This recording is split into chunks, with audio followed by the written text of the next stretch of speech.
Welcome to the Pastor's Comments by Pastor Daniel E. Lummark. This week's comments are entitled, Seeing Beyond the Present. While others focus on the here and now, Christians are called to live a life of faith in God with an eternal focus on His promises, seeing beyond the present.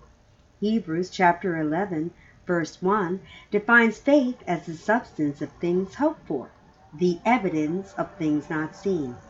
This faith chapter reveals that the things hoped for by the heroes of the faith were not material things, but rather the expectation of dwelling with God throughout eternity. Seeing beyond the evils of their day, they lived holy lives consistent with the nature of God, anticipating that He would reward them accordingly. Enoch's faith related to his testimony that he pleased God. Verse 5. He looked beyond the wicked lifestyles of his peers and walked with God. One day, God just translated him into His presence, and Enoch experienced the fulfillment of things hoped for. Today, we must have similar faith, seeing beyond the present, focusing upon the eternal promises of our Lord, living a life consistent with that faith and ready to be caught up to meet the Lord in the air. 1 Thessalonians chapter 4, verse 17. Noah saw beyond the ridicule of his peers as he built the ark and preached coming judgment.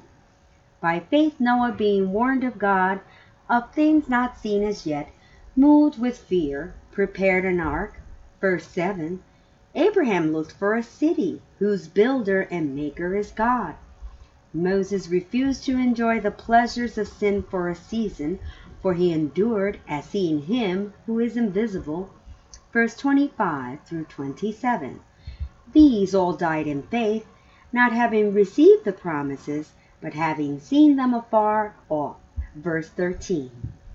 This cloud of witnesses who soar beyond the present challenges us to run with patience the race that is set before us, looking unto Jesus, the author and finisher of our faith, who for the joy that was set before Him endured the cross, despising the shame, and is set down at the right hand of the throne of God.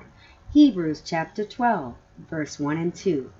Hear this message at www.naog.ws/sermons.htm.